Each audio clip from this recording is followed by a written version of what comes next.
दोस्तों आज हम बात करेंगे स्केलेटल मसल के ग्रुप एक्शन के रिगार्डिंग।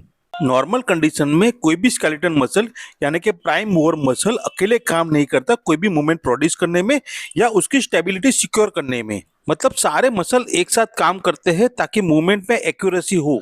ऐसा हो सकता है एक पर्टिकुलर मसल अपने ग्रुप में एक स्पेसिफिक रोल प्ले करे। एक इंटीग्रेटेड एक्टिविटी और एफिशिएंट फंक्शनल मूवमेंट के लिए बहुत सारे मसल की जरूरत होती है और इसी फंक्शनल मूवमेंट के आधार पर मसल को नेम दिया जाता है एगोनिस्ट यानी कि प्राइम मूवर, एंटागोनिस्ट, सिनर्जिस्ट और फिक्सेटर। एक सिंगल मूवमेंट को प्रोड्यूस करने में भी पूरा ग्रुप शामिल होता है, लेकिन उसमें जो प्रिंसिपल मसल होता है उसको एगोनिस्ट या प्राइम मूवर मसल कहा जाता है। फोर्स और मूवमेंट प्रोड्यूस करने में एगोनिस्ट मसल एक ग्रुप का हिस्सा होता है जो मसल को कॉन्ट्रैक्ट करता है। इस इमेज में आप देख रहे हो कि जब हम फोरआर्म का फ्लेक्शन करते हैं ग्लास उठाते वक्त या बाइसेप कर्ल लगाते वक्त, तब हमारा प्राइम मूवर जो मसल होता है वो बाइसेप ब्रेचाई होता है, जिसे हम एगोनिस्ट मसल भी कहते हैं। ब्रेचाई मसल जब काम करता है तो उसके सपोर्ट में उसको आशीष दो और मसल करते हैं, जिसमें पहला मसल होता है ब्रेचियोरेडालिस जो फोरआर्म में मौजूद होता है और दूसरा मसल होता है ब्रेचियालिस जो डीप में मसल मौजूद होता है।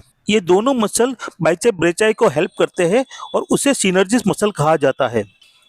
अब सिनर्जिस्ट मसल का मेन फंक्शन होता है प्राइम मूवर मसल यानी कि एगोनिस्ट मसल को सपोर्ट करना, दूसरा उसकी एक्यूरेसी को एनहांस करना, स्टेबिलिटी प्रोवाइड करना और वर्क को कोऑर्डिनेशन यानी कि सारे मसल मिलकर अच्छे से मूवमेंट लाने में हेल्पफुल हो, वो सिनर्जिस्ट मसल का काम होता है।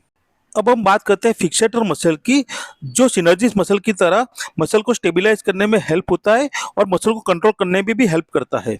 फिक्सेटर मसल एगोनिस्ट मसल के जॉइंट को स्टेबिलाइज करते हैं और उसकी मूवमेंट और एफिशिएंसी बढ़ाने में हेल्पफुल होते हैं। अब हम एंटागोनिस्ट मसल के रिगार्डिंग बात करते हैं, जो प्राइम मूवर मसल के ठीक ऑपोजिट डायरेक्शन में काम करता है। जब प्राइम मसल मूवमेंट करता है तो एंटागोनिस्ट मसल का इनहिबिटेड रहना बहुत जरूरी होता है और indirectly antagonist muscle agonist muscle को सपोर्ट करता है रिलैक्स रहकर, ताकि एगोनिस्ट मसल अपनी एक्टिविटी प्रोग्रेसिवली कर पाए। इस तरह से एंटागोनिस्ट मसल मूवमेंट को परमिट के साथ साथ कंट्रोल भी करता है। एग्जाम्पल हमारा थाई मसल में जैसे कि हैमस्ट्रिंग मसल कॉन्ट्रैक्ट करता है तो क्वाड्रिसेप्स मसल एंटागोनिस्ट का रोल करता है और उसी तरह क्वाड्रिसेप्स मसल कॉन्ट्रैक्ट करता है तो हैमस्ट्रिंग मसल एंटागोनिस्ट का रोल प्ले करता है। मैं उम्मीद करता हूं कि ये चारों मसल के डिफरेंसेस आपको समझ में आ गया होगा।